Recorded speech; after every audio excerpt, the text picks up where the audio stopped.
Miami Heat play basketball today. We can finally say that after having to wait 6 full days since their last game. I'm here to break down all of the team updates you need to know going into this massive game against the Dallas Mavericks for the Miami Heat.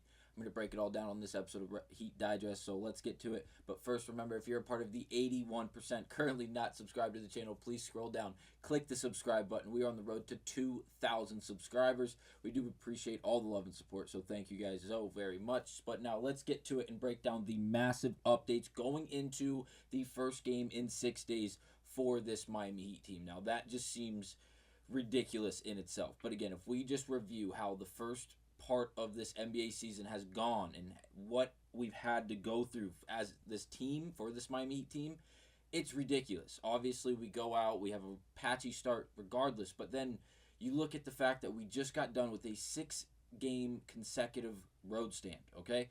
Then we come back for one game against the Philadelphia 76ers, where we then have to take 6 days off entirely until our game tonight against the Dallas Mavericks. This is just a really, really weird part of the schedule for this Miami Heat team. But again, I think we can look at it in a positive way and be a bit optimistic here in the sense that the Miami Heat went through this trial and tribulation period in the first 10, 11, 12 games of the NBA season.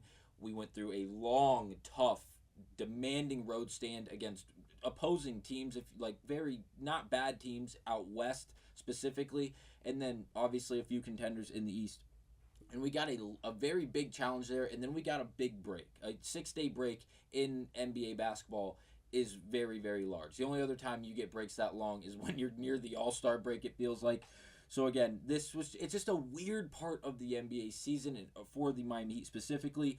But again, it seems like we can benefit from it as Jimmy Butler will be playing tonight, which is going to be a massive piece for this Miami Heat team due to the fact that we will be without another starter who I'll break down in just a second. But Jimmy Butler will be active tonight. Obviously, he was dealing with that right ankle sprain. He came back against Indiana, had a monster performance, a 30-10 game, and then obviously we came back, played Philadelphia, had that 6 days off, and he was dealing with illness apparently as soon as yesterday, as recent as yesterday. Because of that, he missed practice yesterday, but today he is active for this Miami Heat team against the Dallas Mavericks. Always good to see Jimmy Butler active and healthy and participating with this Miami Heat team is exactly what we want to see. But for the other addition, for the other starter who was out in today's game, it will be Terry Rozier. Shout out to Anthony Chang on Twitter. Heat guard Terry Rozier has been downgraded to out for today's game versus the Mavs. And again, this is from noon today, just an hour ago.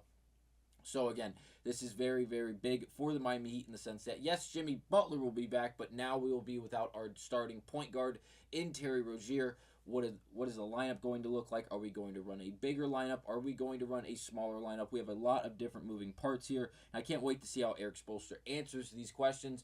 But I will say, despite not having Rozier and having Butler come back and might not having the best fatigue in the world due to just coming off of some form of illness, we will be playing against a Dallas Mavericks team who, without a question, do not get anything twisted, with or without Luka Donic, is a very good team. But when Luka is on the floor, they are one of the best teams in the NBA because Luka Donic, playing alongside, obviously, Kyrie Irving, without a doubt, Luka is one of the best players in the world. There's no way around it. He plays at his own pace. You can't speed him up. You can't slow him down. He does whatever he wants, whenever he wants on the basketball court, and it's a joy to watch.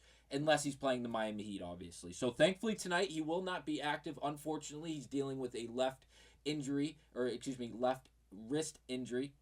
And he'll be out for some time, says Shams Charania, as we all know, one of the top insiders in the game of basketball surrounding the NBA. So, again, the Dallas Mavericks will be without Luka. It's going to be a massive loss for them. But, again, this is not the first game in which he'll be sitting out with this wrist injury. So, again, if you look at their last 5, they won 4 in a row, 4 out of those last 5. Obviously dropping the one game to Utah, which was a one-possession game. But then you look at wins over San Antonio, OKC, Denver. Obviously the win over New Orleans. New Orleans isn't very good. They have like 9 guys not currently playing for them, whether it be injuries or whatever it may be.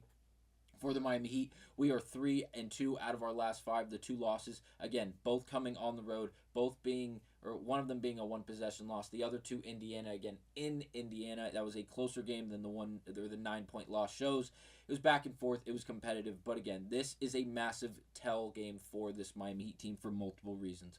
Obviously, we're playing a very good team in the Dallas Mavericks. They don't have Luka. We should win. The reason we should win is because our defense should translate. Kyrie Irving should not have a crazy game due to his overall ability. He should be really minimized to a certain extent from this Miami Heat team, who desperately needs to show up on the defensive end specifically. I don't care if we shoot 20% from behind the three-point line or 15% for that much behind the three-point line. If our defense shows up and can minimize Kyrie Irving specifically and not allow the Dallas Mavericks to find a rhythm on the offensive end and create turnovers and allow this Miami Heat to get out and run in transition and not rely on half-court sets and half-court offense, this Miami Heat team can be successful, again, even if they don't make three-point shots tonight. And without Luka, we have to be able to disrupt the Dallas Mavericks offense with Kyrie Irving at the helm of it. Obviously, there's only one basketball. Kyrie can do a lot of things on the basketball court well, but if he's the only guy on the floor playing alongside great role players and great stability players, if you'd like to call them that, in P.J. Washington, Derek Lively, the list goes on and on. Is he going to be able to get it done, especially if the defense can translate like it did against the Minnesota Timberwolves with Anthony Edwards and Rudy Gobert? It's not a perfectly similar base team to the Dallas, but again, relatively similar to some extent. And again, we were able to hold them under 95 points, winning 95-94. That is the type of performance defensively we need to see from the Dallas Mavericks, and then anything offensively on the plus side of that would be a massive win for this Miami Heat team. I'm really excited to watch this game because not only do we play Dallas tonight, and again, this will be at home, which isn't a great thing for the Miami Heat because we struggle at home, surprisingly, compared to how we play on the road. That might be due to the surplus of games we've played on the road up to this point of the season already compared to the home games, but again, this game will be at home against the Dallas Mavericks, a good team, but again, they won't have Luka. It is a game we do have a chance to win without a doubt. We have a good chance to win this game as we are favored betting-wise, but again, those lines are not always correct. But the idea of Dallas being shorthanded, Miami obviously not having Terry Rozier, but again, that doesn't make us feel shorthanded with the amount of depth we have. We should still be successful, be able to win this game against Dallas before hosting an in-conference rival who's not a powerhouse this year, who's really been struggling, as we all know, in the Milwaukee Bucks, but again, just sit one spot above us in the Eastern Conference standings. This is just a game we flat out have to win as this Miami Heat team. Without a doubt, another home game. We have to take advantage with the home games we get. And again, winning against Dallas, winning against Milwaukee will put us in a great spot going into a game against Charlotte in Charlotte. Again, they aren't a great overall basketball team. They struggle defensively. They struggle to rebound. If we are able to score the basketball, and again, our defense can be a presence, this is another win. This is now 3 in a row. And then we host Toronto, one of the worst teams in the entire NBA. Sorry, Ben. It's just the way it goes. Scotty Barnes is great. Again, it's just he's not going to be able to do it all himself for the Toronto Raptors. We play them at home before going to Toronto. These are 2 games we should absolutely win. Regardless if Rozier plays, regardless of whether or not it's in Toronto or if it's at home. These are games we should win. These are teams we should bully when we have the opportunity to in these situations. I think the Miami Heat are really put in a good position right now. I know it seems weird. It seems very, very foreign. But again, I think if we review the entire situation, what we have going forward, I think the Miami Heat are in a perfect spot here, if you will. Now, obviously, this closes out this picture of the upcoming games, if you will. December 2nd at Boston. If we can figure out a way to win the majority of these games. I'm not saying win the next 5 games going into Boston. That would be awesome if we did that. And I think it's totally possible without a doubt. But again, win 4 of these 5 games going into Boston. That will be a massive, massive boost to this Miami Heat team who will be outnumbered if going into this game, whether you look at the sports books, whether you go to ESPN, Bleacher Report, wherever you go for the preview of this game, people are going to tell you it's Boston. But they have Tatum, they have Brown, look at all the talent they have. Look how good they've been this year. Because obviously, if we look at the schedule, or not the schedule, but if we look at the standings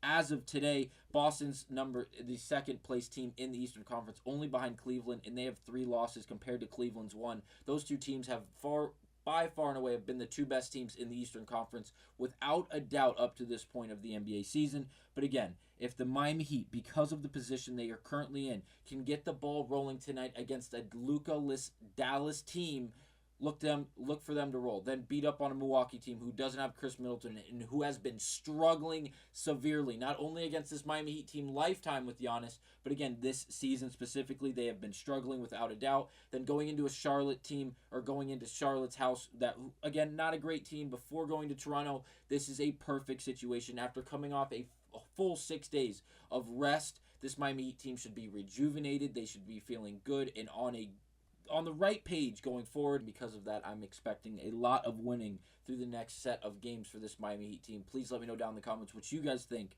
the next 6 games are going to look like for this Miami Heat team. I appreciate you guys watching. I will see you guys on the next episode of Heat Digest.